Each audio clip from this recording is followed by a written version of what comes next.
예수님을 믿는 우리는 예수님을 안 믿는 사람보다 더 잘 살아야 합니다. 그래서 더 잘 살아야 된다는 것은 부자로 살아야 된다 그런 의미가 아니고 도덕적으로나 윤리적으로나 본이 될 만한 삶을 살아야 된다는 거죠. 안 믿는 사람보다 더 높은 기준이 있어야 되죠. 도덕적으로나 윤리적으로나 세상 사람들보다 더 높은 기준이 우리에게는 있어야 합니다. 그러나 근본적으로 보면 우리의 삶의 기준은 도덕과 윤리가 아니죠. 하나님의 말씀, 하나님의 뜻이 우리의 삶의 기준입니다. 신앙의 기준이죠. 왜 거짓말을 하지 않는가? 도덕적으로 윤리적으로 옳지 않기 때문에 안 한다. 뭐 그럴 수도 있죠. 그러나 우리는 근본적으로 하나님이 하지 말라고 했으니까 안 한다 이거죠. 우리는 도덕과 윤리보다 더 높은 신앙의 기준을 가지고 사는 겁니다. 이 신앙의 기준이라는 것은 도덕적 기준보다 훨씬 높고 훨씬 어렵습니다. 그러니까 우리는 도덕 플러스 신앙이라는 규제 속에 사는 거거든요. 안 믿는 사람보다 더 많은 규제가 우리에게 있는 겁니다. 신앙생활이 잘못되면 또는 은혜가 없어지면 이 신앙의 규범들이 우리에게는 짐으로 느껴질 때가 있죠. 안 믿는 사람들은 세상에서 나쁜 짓 안 하고 착하게 살고 정직하게 살면 그걸로 그만이죠. 그런데 우리는 여기에다가 하나님의 뜻을 수행해야 됩니다. 나 하고 싶은 대로 사는데 나 다른 사람한테 해에 안 끼치고 세상에 해에 안 끼치고 내 나름대로 나 하고 싶은 대로 산다. 안 믿는 사람은 그러면 되는 거잖아요. 그런데 우리는 그렇게 살아서는 안 되는 거죠. 우리는 하나님의 뜻이 무엇인지를 분별하고 그 하나님의 뜻을 수행하며 살아야 하는 겁니다. 안 믿는 사람들은 이런 경우도 있잖아요. 나에게 해를 끼친 사람, 정말 못된 사람이 있어. 그 사람이 나에게 해를 끼쳤어요. 나를 자꾸 힘들게 해요. 악한 사람이에요. 그러면 친한 사람들끼리 만나서 그 사람은 험담도 하고 미워하기도 하고 그 나쁜 놈이다 하고 욕하기도 하고 뭐 그럴 수도 있잖아요. 그런데 우리는 원수까지도 사랑해요. 우리도 욕하고 흉볼 수도 있는데 그러고 나면 이제 신앙 양심이 걸리는 거죠. 그리고 기도하면 하나님이 용서하라고 그러고 사랑하라고 그러고 원수에게 악을 악으로 갚지 말고 악을 선으로 갚으라고 그러고 우리는 더 그게 힘든 거죠. 더 많은 규범을 가지고 사는데 도덕보다도 더 높고 더 어렵고 우리가 이제 그렇게 사는 거죠. 믿는 사람들이 사실 이렇게 살아야 되는데 믿는 사람들이 하나님의 말씀을 따라 살아야 되잖아요. 온전하지는 못할지라도 하나님의 말씀대로 살아야 되잖아요. 그 하나님의 말씀을 쫓아가면 적어도 도덕과 윤리의 기준보다는 더 나은 삶을 살아야 맞는 거죠. 그렇잖아요. 그런데 믿는 사람들이 간혹 보면 안 믿는 사람보다 더 악하고 더 나쁘고 더 이기적으로 사는 사람들도 간혹 있어요. 종종 있어요. 가만 보면 저래 가지고 예수 믿는다고 할 수 있는가 싶은 사람들이 존재하는 거죠. 하나님과의 관계에서 하나님이 우리에게 요구하시는 것, 사실 하나님은 참 우리에게 어려운 거 요구해요. 내가 온전하니 너희도 온전하라 그랬잖아요. 하나님의 온전하심처럼 하나님의 거룩하심처럼 우리도 온전하고 거룩해야 되죠. 굉장히 높은 기준을 하나님 우리에게 요구하시는 거예요. 그러니까 그 하나님 앞에 섰을 때 우리가 부족함이 있죠. 내가 어떻게 하나님을 닮아야 되는데 예수님 닮아가야 되는데 아이고 아직 멀었다 싶을 때 있잖아요. 하나님과의 관계에서는 우리가 좀 부족할 수 있어요. 그러나 사람과의 관계에서는 더 나아야 돼요. 예수 믿는 사람은 그래도 낫다. 참 교회 다니니까 착하다. 예수 믿으니까 정직하다. 적어도 우리가 사람과의 관계에서는 도덕적이고 윤리적인 기준에 있어서는 합격점이 돼야 되는데 저 사람은 교회 다녀 거짓말 안 해. 저 사람은 예수 믿는 사람이야 사기 안 쳐. 이거는 돼야 되지 않겠어요? 근데 사람과의 관계에서 안 믿는 사람보다 못해 우리가. 그럼 하나님과 관계는 두말할 나위도 없는 거죠. 그렇지 않습니까? 우리가 사람과의 관계에서 안 믿는 사람보다 못해. 저래 가지고 교회 다닌다고 말이야.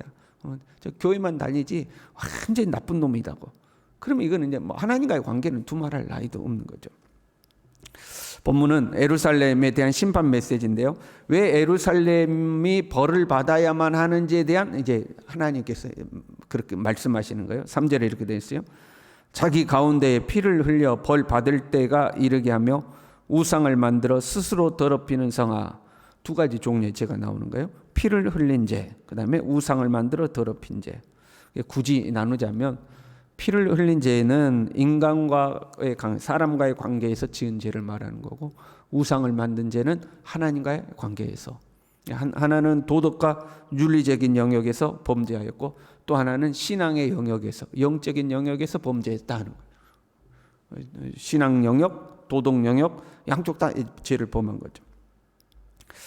도덕적 영역에서 엉망이면 신앙적 영역은 두말할 것도 없죠. 그렇잖아요. 사람과의 관계에서 엉망이면 하나님과 관계는 두말할 것도 없는 거예요. 그 도덕적 영역에서요. 먼저 7절에요. 부모를 업신 여겼으며. 여러분, 부모를 업신 여기면 나머지는 뭐 엉망인 거예요. 인간관계에서 가장 기본적으로 예의를 갖춰야 하는 영역이 부모에 대한 태도죠. 모든 종교는 부모를 공경하라고 말하고 있어요. 사람의 가장 기본적인 도리인 거예요. 부모는 자녀를 사랑하고 자녀는 그 부모를 공경하고, 이게 가장 기본이죠. 사람으로서 가장 기본적인 도리인 거예요. 하나님도 부모를 공경하라 약속이 있는 첫 계명이다. 부모를 공경하라고 있는 거예요. 사람과 사람과의 관계에서 가장 기본은 부모와의 관계인 거죠. 세상에 태어나서 가장 먼저 관계를 맺는 것도 부모와 관계를 맺잖아요.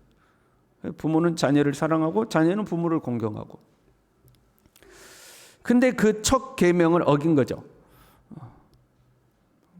인간의 가장 기본 도리인 것을 어긴 거죠. 나머지는 이제 볼 것도 없는 거예요. 나머지는 부모를 공경하지 않으면 이웃을 공경하겠습니까? 부모를 공경하지 않는데 누구를 공경하겠어요? 더 이상 볼 것도 없는 거죠. 부모 공경이 사라지는 시대인 것 같아요. 가만 보면 그냥 부모님이 돈이나 많이 남겨줬으면 하는 사람들이 많은 것 같아요. 부모를 공경하고 부모를 사랑하고 이건 없고 돈이나 많이 남겨줬으면 하는 거죠. 그런다잖아요. 요즘 젊은 세대들은 부모님 빨리 돌아가셨으면, 부모님이 죽어야 현재 부모님 살고 있는 집이 내 집이 되고, 부모님이 죽어야 부모님이 저축해 놓은 돈이 내 돈이 되니까 저 고향에 있는 땅도 내 것이 될 것이고 산도 내 것이 될 것이고, 그냥 부모님 빨리 돌아가셨으면 그 바란다잖아요. 그러니까 여러분, 자녀들한테 돈 남겨줄 생각을 하지 말아야 돼요. 여러분은 자녀들에게 돈을 남겨줄 생각을 하고 있는데 자녀들은 여러분이 빨리 죽기를 바라는 그 돈 받으려고. 나는 너희들한테 안 물려준다고 선언을 하시기 바랍니다. 그 선언했다고 나중에 자식한테 안 가는 건 아니에요. 그렇잖아요. 부모가 자녀들한테 야, 나 죽으면 너 이거 줄게, 그럼 자녀는 빨리 죽었으면 한다. 시대가 악하니까 그런 거 아니에요. 시대가 악하니까. 여러분, 다 쓰고 가시기 바랍니다. 그냥 다 쓰고 가세요. 자녀한테 줄 생각하지 말고. 그러니까 자녀가 스스로 돈을 벌 수 있는 사람을 만들어야 되는 거지, 그런 능력이 없는데 부모에게 물려받을 생각만 하고 있으니까 부모 빨리 죽기만 바라는 거예요. 자기 스스로 자기의 인생을 살아갈 수 있도록 자녀를 만들어 놓으면 되는 거 아니겠습니까? 부모를 공경하지 않으니까 다른 사람 공경하지 않아요. 그 다음에 이 모양들이 나오는데 10절과 11절에 보면 다시 읽기도 민망한, 다시 봉독하기도 민망한 짐승 같은 일들이 벌어져요. 근친상간이 일어나고 이웃의 아내를 범하고 자기 며느리를 범하고 짐승 같은 일들이 벌어지는 거예요. 오늘날 우리 세상도 그렇잖아요. 어떤 사람이 동성애를 찬성한대요. 왜 찬성해요? 아니, 다 큰 성인들이 자기들이 좋아서 한다는데, 자기들이 좋다는데 내버려 둬야 되는 거 아니냐. 다 큰 성인이 자기들 뜻대로 하는 건데, 여러분 그 말이 얼마나 위험한 말인지 아십니까? 다 큰 성인이 자기들 좋은 대로 한다. 그럼 모든 것이 가능한 거예요. 근친상간도 가능한 거고 간통도 가능한 거고. 다 큰 성인들이 자기들 좋다는데 누가 간섭하냐 이 말이에요. 모든 것이 가능해져요. 그럼 우리 세상이 지금 그렇게 되는 거죠. 그렇지 않습니까? 다 큰 성인이 자기들 좋아서 한다는데 자기 자유라는 거예요. 그러면 자기 자유로 안 하는 게 어디 있어요? 다 자기 자유로 하지. 모든 악한 것들이 다 가능해져. 9절에요. 피를 흘리려고 이간을 붙인 자도 있었으며 12절에는요. 피를 흘리려고 뇌물을 받는 자도 있었으며 이웃을 속여 빼앗았으며 속이고 이간 붙이고 그래서 다른 사람들이 피를 흘리고 고통받으면 좋아하는 거예요.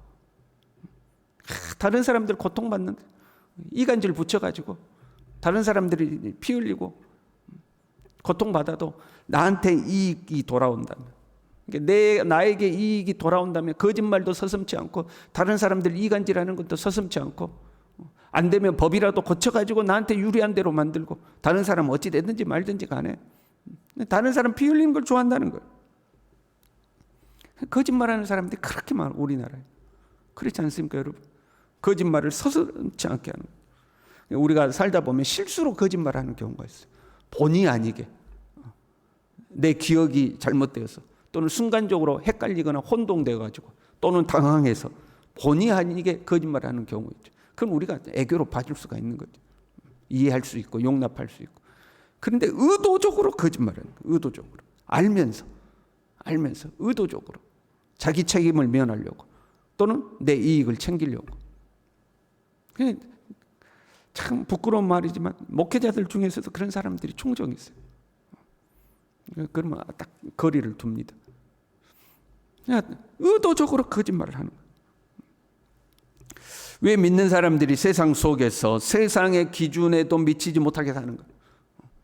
왜 하나님을 믿는다는 사람들이 세상 기준에도 못 미치게 사는가? 12절 끝에 이렇게 이야기해요. 나를 잊어버렸도다.